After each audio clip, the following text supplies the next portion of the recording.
We seek refuge in God from the ousted Satan. In the name of God, the most compassionate, the most merciful. Peace and salutation upon Prophet Muhammad and his progeny.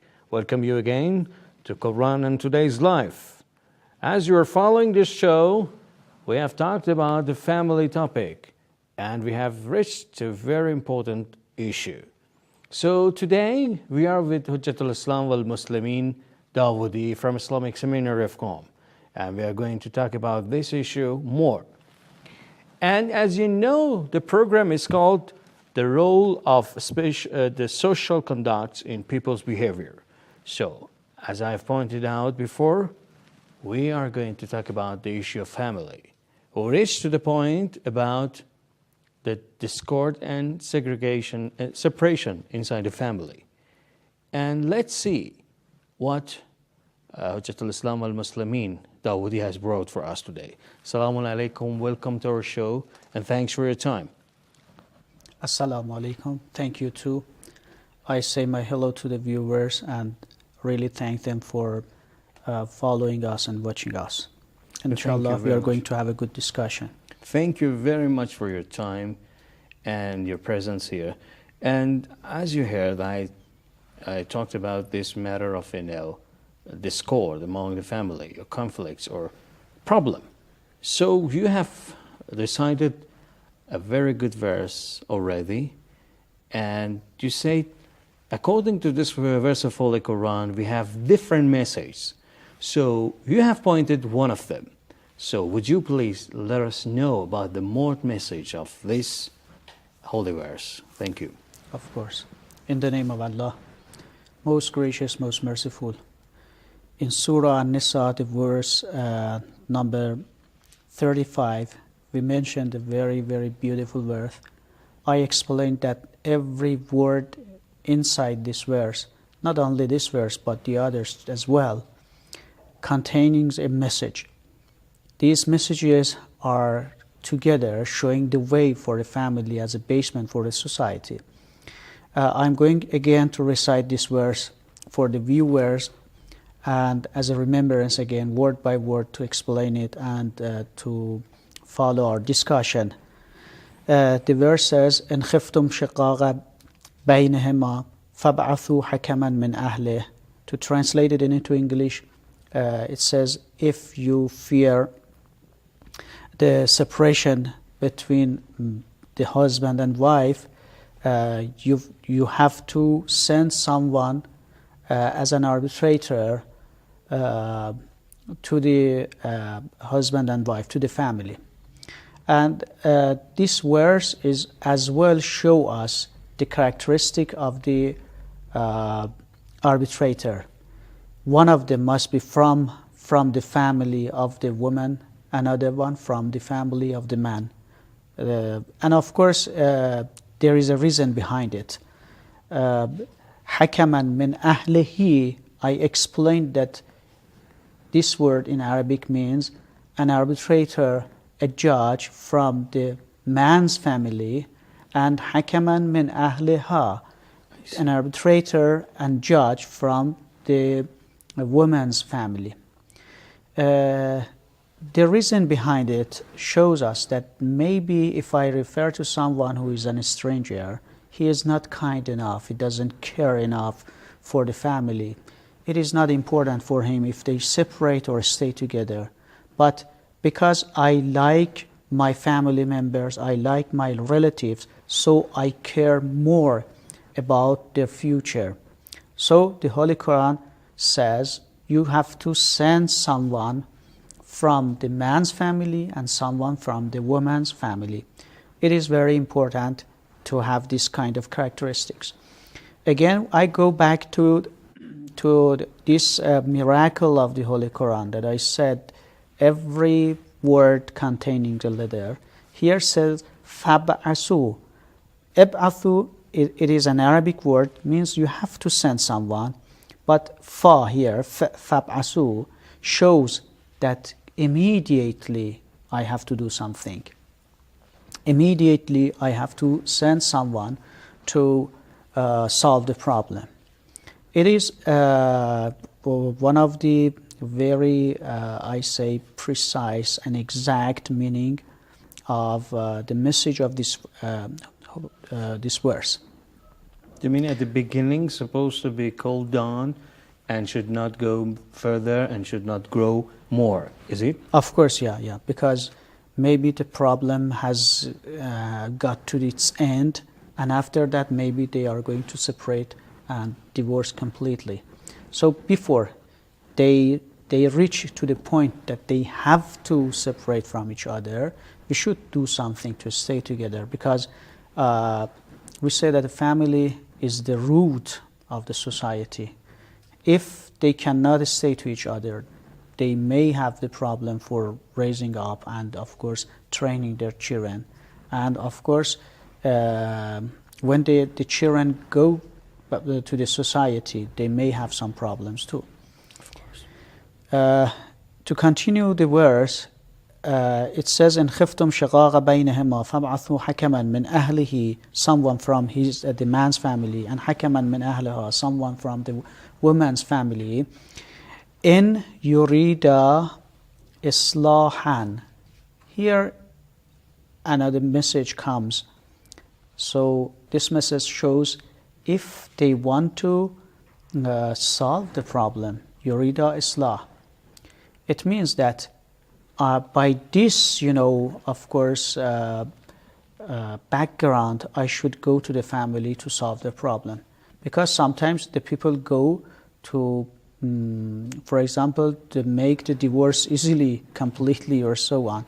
The Holy Quran says, if they want to solve the problem. Who you mean? The couples you mean? Or No, the arbitrator, of course. Arbitrators. If the arbitrators wanted to solve the problem.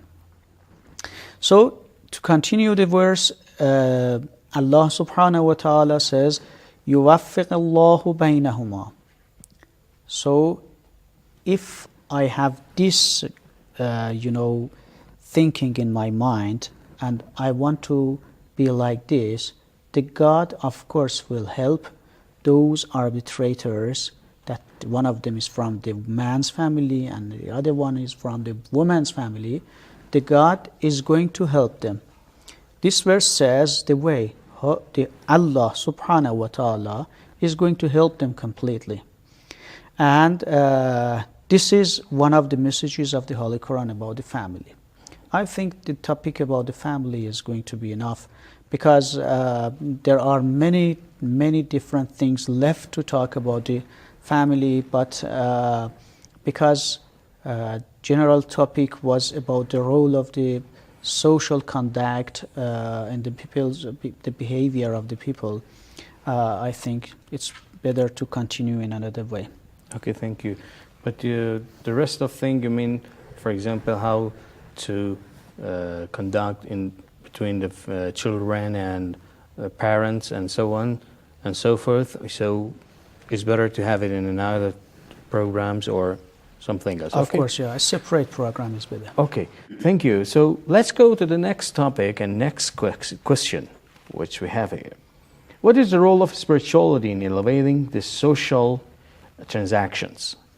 So what is the role of the spirituality among these people in society to make them, so close, or to be very interactive?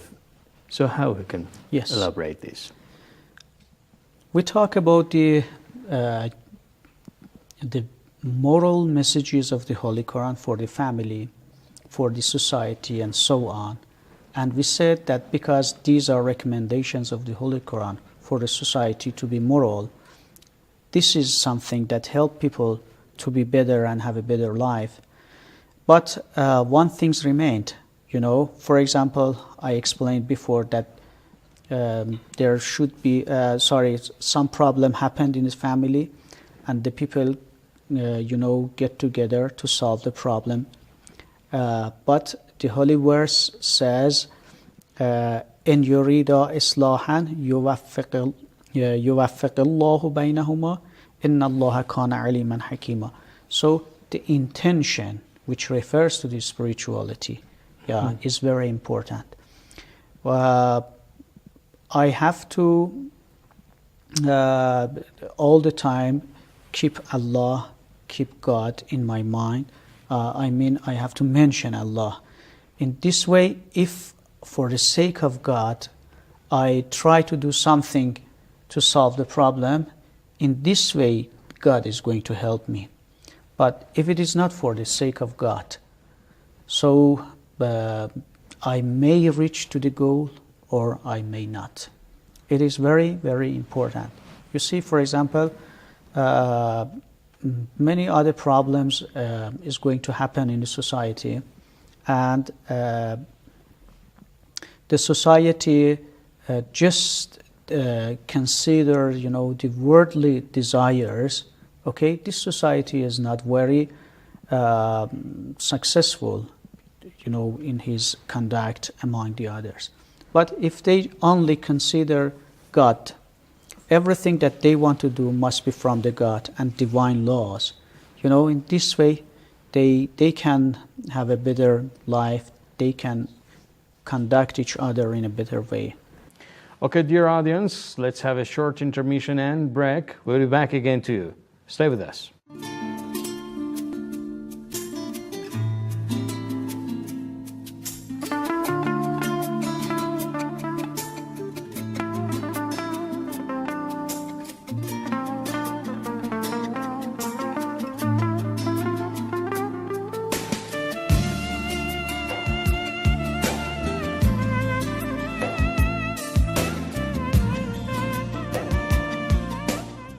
Welcome back, dear viewers. You're watching Quran and Today's Life.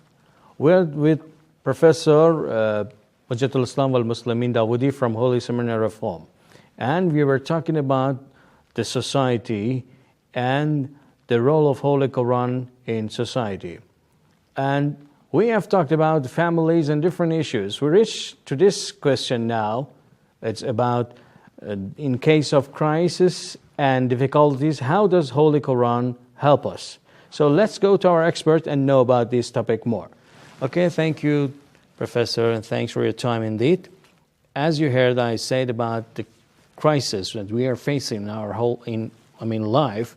So how does Holy Quran help us in this regard? Okay, thank you too. This is a very important question because the Holy Quran is only a book, a textbook of the Islam.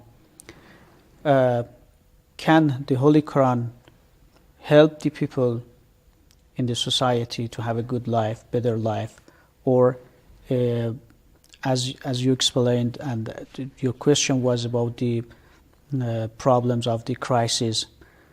How does the Holy Quran help us? At the beginning, we explained that the Holy Quran is not only a textbook which has to be mentioned at a special time. This is the holy book that shows different ways and has got the messages for different problems of the society. There is a narration from the Holy Prophet, a tradition from the Holy Prophet Muhammad, peace be upon him, that says, إِذَا الْتُبِسَتْ عَلَيْكُمُ الْفِتَنِ. If you find out the crisis and you were facing the crisis in the society, كَالْقِطَعِ الْلَيْلِ, if all of them are surrounding you like the darkness of the night. So in this case, I have to refer to Holy Quran. The Holy Quran is a book that make the people calm. By reading it and by acting to its,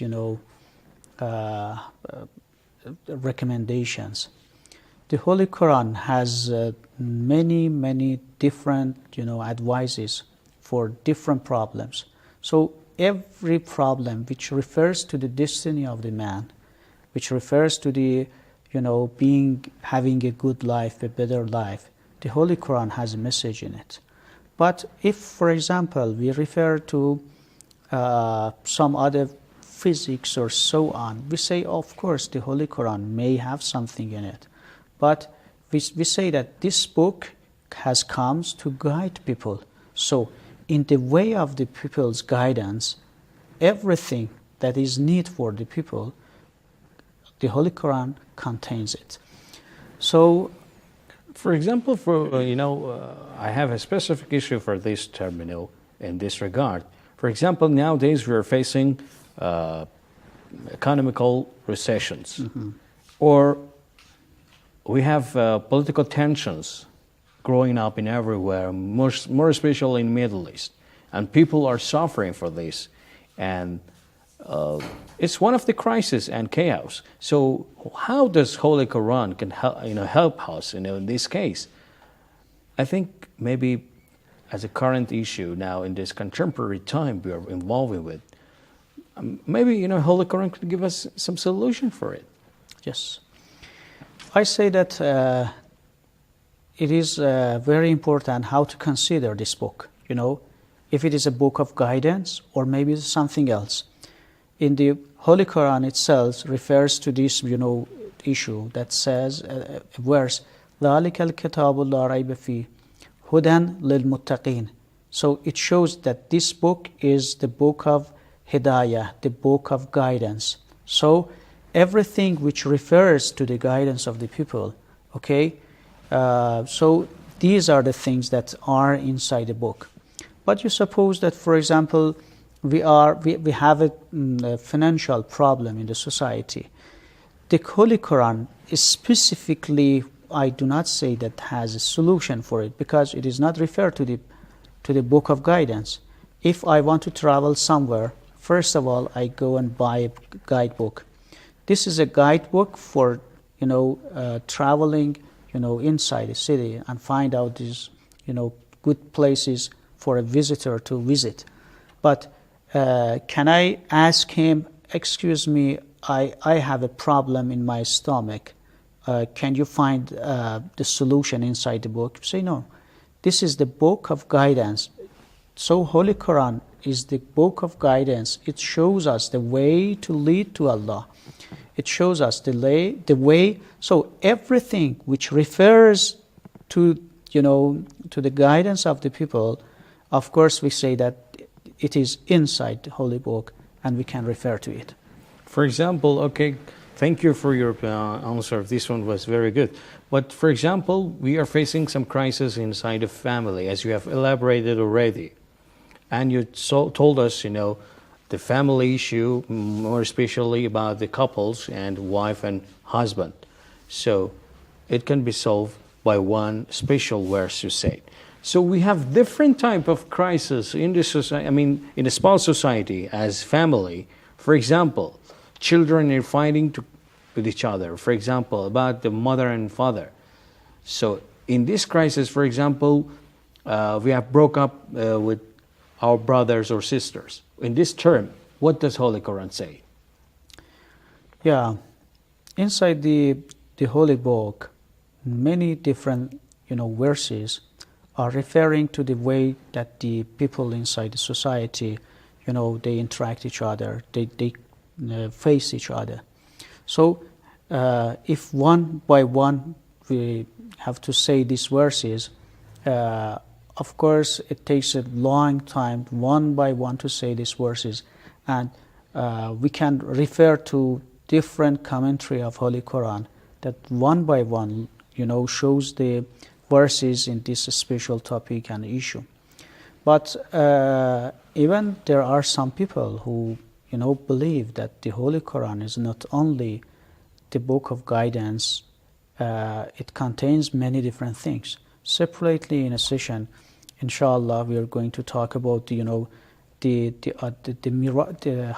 Holy Quran is a miracle, the miracle of the Prophet, because different prophets from different religions, they have their own miracle. But we say that the Holy Book, the Holy Quran, is the miracle of the Prophet. So, of course, it is containing different things that we call it a miracle. Okay, thank you very much for your elaboration. So, but the next question, I think, is about, according to the teachings of Holy Quran, what is the basic elements, the social conducts among Muslims and non-believers or infidels? So, what are these basic elements in social conducts? Yeah, would you point out? One of the most important factors, elements that the Holy Quran mentions as a basic for the social conduct is being humble. You know, we do not say that the person must be Muslim to be humble. You know, being humble, okay, it is a special characteristics that every person can be humble, not only the Muslims. But if he or she is a humble person, if she has modesty, you know, and he or she is a modest person, you know, in this way they have a good life. You suppose that two neighbors, if they want to live together peacefully without any problems, you suppose that neither this one nor that one is, modest. Can they live together peacefully? No. You suppose that two, a colleague at their work, their office, they are every day they are somehow living together, from, for example, 9 to 5. From a special time, among the period of time they live together. But you suppose none of them is modest. He wants to say something, in a bad way, bad manner, sadness or so to him. And he again wants to have the same manner to him. So can they live together? So the basic element, of course, in the Holy Quran is in one word, I say this word is briefly being, modest. Not arrogant to me. Of course, no problem, no difference between family or other parts. Every person in a society, every person must be modest. And they have to show the modesty among their, communications. So what is this modesty or this humbleness? How supposed to be? So how we can be humble? Would you elaborate and tell us about this? Yeah. In terms of different conduct between different parts of the society, for example, you suppose a classroom in the university. We have two elements in this classroom, the teacher and the students. So if the students are, modest to their teacher, so they never have a problem in their, of course, relationship, of course. You suppose another part of the society, as I mentioned before, the family members, if they are teach and learned to be modest, does the conflict happen between them? Never it happens, of course. So just in one word, modesty is very important, to be modest. I want to mention one of the verses of Holy Quran that... Thank you, because we're running out of the time. At this last moments of this program, would you please let us know? In Surah Ma'idah, the verse 54 mentions, أَذِلَّةً عَلَى الْمُؤْمِنِينَ أَعِذَّةً عَلَى الْكَافِرِينَ. So, أَذِلَّةً عَلَى الْمُؤْمِنِينَ means among the believers, among themselves, okay, they must be so modest. It is very important. Modesty really works in the society, and without modesty, if I want to be another person without modesty, it of course makes different problems for the society. Okay, dear audience, I hope in next session of this program you follow us, because we have left something for the next session. It's about the social conducts according to the Holy Quran and the elements. And we have benefited from our expert, Hujjatul Islam al-Muslimin Dawoodi. And this has been Quran and Today's Life. I expect you in the next session of this program. Have a nice time. See you again.